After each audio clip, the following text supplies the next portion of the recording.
invite you to consider, as parents, this intricate relationship between education, finance, and your children's future. It's puzzling to see that the majority of schools around the world are stuck in 20th century inertia, while the world itself is in a state of constant flux and technological disruption. And I often think of Jean Piaget's theories of child development, especially where he says that schools should be creating human beings who are capable of doing new things, not simply repeating what older generations have done. En effet, le vrai problème de l'éducation, c'est quel est le but de l'éducation? Est-ce qu'il nous faut former des enfants et des individus qui soient simplement capables d'apprendre ce qui est déjà connu, de répéter ce qui est déjà acquis par les générations antérieures, ou bien est-ce qu'il s'agit de former des esprits novateurs, des esprits créateurs, qui soient capables d'inventer dès le niveau de l'école et ensuite pendant toute leur vie. In the world schools were introduced, a one-size-fits-all education worked. But today we live in a frontier economy driven by innovation, creativity, critical thinking, and reinvention. Plus, that conventional kind of learning didn't give the space for children to follow their own curiosity and their deepest personal passions. In the past, the main problem was lack of information. Information was scarce, and schools were initially established as, these conduits, these reservoirs of this rare resource of information. Now information is everywhere. We are flooded by it. Our problem is just the opposite. To be successful, today's children need to grow up with the capacity to integrate vast amounts of knowledge into wisdom, to combine valuable skills in creative ways, and have a sense of empowered agency in tackling the issues of our time. So the schooling system has not caught up quite so well with this need. But if you're a bit on the edge, you already know that in the midst of the COVID pandemic, we started witnessing a rebirth in the learning and development field. Adoption of education alternatives and edtech is on the rise, and more investment is going into this than ever. We've seen millions of children go to online classrooms, supplemental pods, game-based and project-based learning apps, and that's all in the right direction. Generally, you want education to be like as close to a video game as possible, like a good video game. Like, you do not need to tell your kid to play video games. They will play video games on autopilot all day. So if you can make it interactive and engaging, then you can make education far more compelling and far easier to do. These trends will continue, and we will have a 21st century education designed to take children beyond the school bubble and into the real world, into the real economy, where they can learn by doing, have fun, make mistakes, and build resilience. It's astounding what they are able to teach themselves just on YouTube and in online gaming communities. But we also have robotics, AI, STEM kits, mixed reality, tools for creativity and thought, and those are going to make quite the impact on their lives.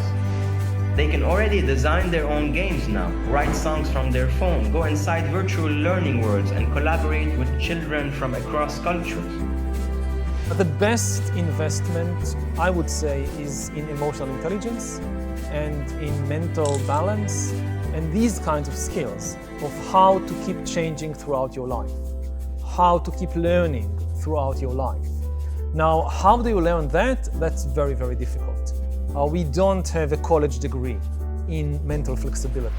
These new tools and services represent a shift towards an education that becomes life in itself, not just preparation for life, as the psychologist and educational reformer John Dewey says, or put more eloquently by a historic Indian poet and Nobel Prize winner, an education that makes our life in complete harmony with all existence.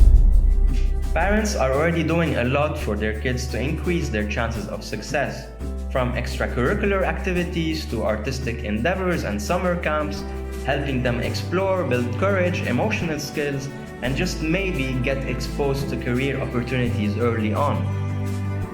And they're spending a lot on that, but they know that beyond grades and rigid curriculums, their child's experiences as a human being are important.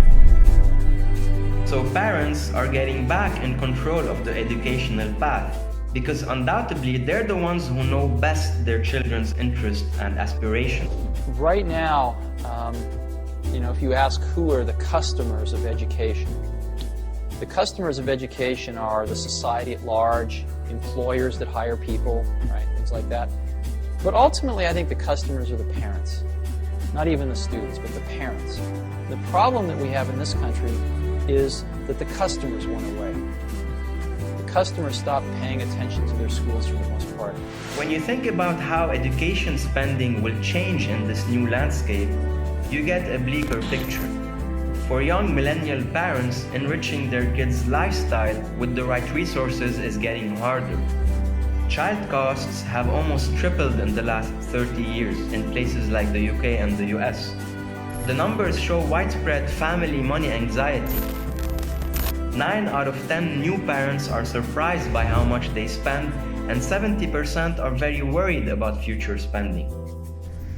Coming from a tech and finance background and having worked with startups in edtech, insurtech, and wellness, I decided to start Livada to help parents navigate the complexity of modern education and of financing their children's aspirations. Looking back, my own family has spent a lot on my own education and hobbies, and this got us into serious problems. So now I'm also worried about how to financially prepare for the responsibility of raising children to become their best selves. My mind was full of questions like, will colleges even exist in 10-15 years in their current form? Or would they be replaced by some shiny new gadget? Should we just double the amount of today's post-secondary tuition fees if inflation continues? Shouldn't we follow the research saying that early childhood experiences are as important as the later years? And do I have enough savings to afford all of this? There's no need even to have a college degree at all, or even high school. If somebody graduated from a great university, that may be an indication that they will be capable of great things, but it's not necessarily the case. Nobody can predict the future of schools and colleges and the job market, but that's why planning is more needed now than ever. Planning is to make the commitment of removing potential hurdles and managing risks. You translate the seemingly impossible dream into a plan of action and make it a goal never to say no to your kids once they decide to pursue their passions. Livada helps you build a financial plan that's based on the personality traits of the child. Discover new enrichment items and experiences. Make decisions and trade-offs and see holistic estimations of spending to understand if family goals are within financial reach. The plan you build will surely not be set in stone, and it follows a possibilities-based approach. As the child grows up and discovers new things, it can adapt along the way and continuously rebalance the money formula for a well-rounded education, one that is rooted in unconditional parental devotion to building a better future for them. I believe our only hope for the future is to adopt a new conception of human ecology, one in which we start to reconstitute our conception of the richness of human capacity.